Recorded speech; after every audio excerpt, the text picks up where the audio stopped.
Hello, my name is Ashlyn Baker, and today I'm going to be doing my speech on Encountering Death, a case study by David M. Moss III. However, my major is nursing.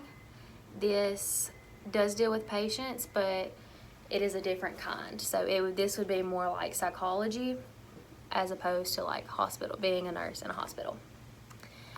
The first circumstance we're going to talk about, this case study talks about two different ones. Edgar Allan Poe, he is the first one, and the second one is by the actual author. So David M. Moss III would be the second study I'll talk about. The first one, Edgar Allan Poe published The Raven in 1845 and wrote Val-d'Or the same year. So this study talks about actual death, like actually dying. He was put in a hypnotic state, and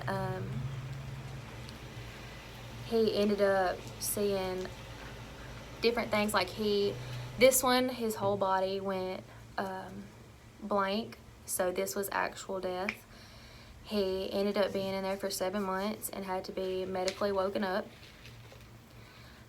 His body shut down and he basically was dead. So this case study was the actual death.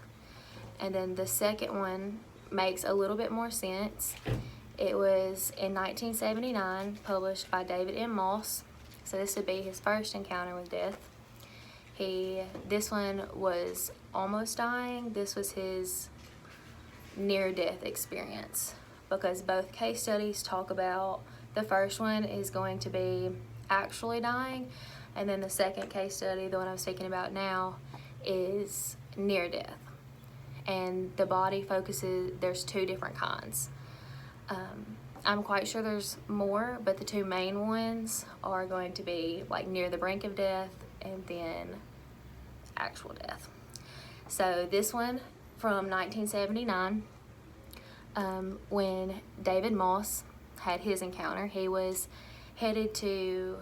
leaving his office and he was at a traffic light, and he had heard multiple sirens, cop cars, and all these other like noises that would mean that he was like needed to get out of the way.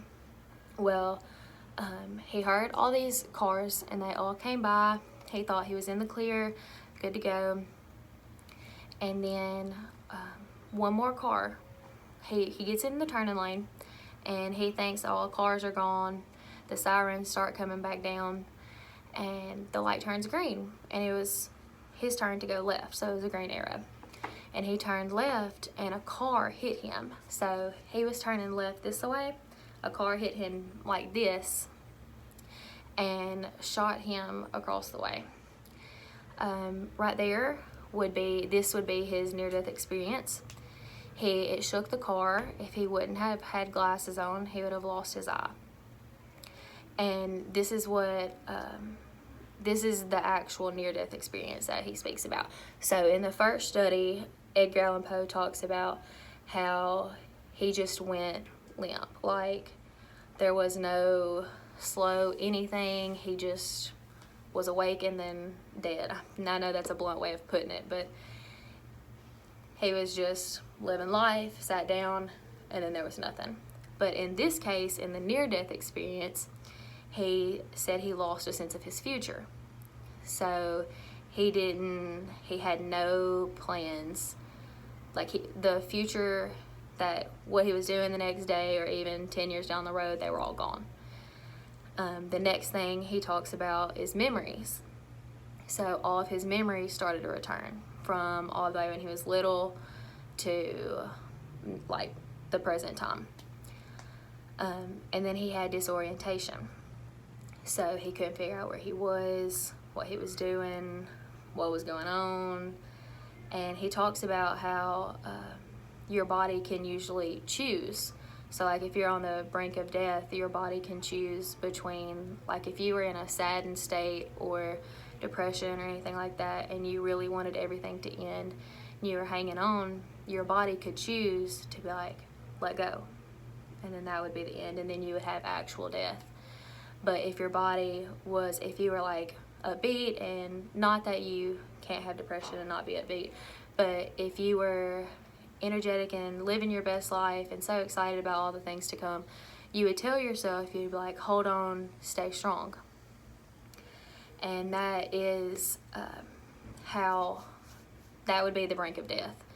So all those things happening means you're on the edge of death, as opposed to just losing everything, which would be actual death. And that was Encountering Death, a case study between actual death and almost death, On the Brink of Death by David M. Moss III.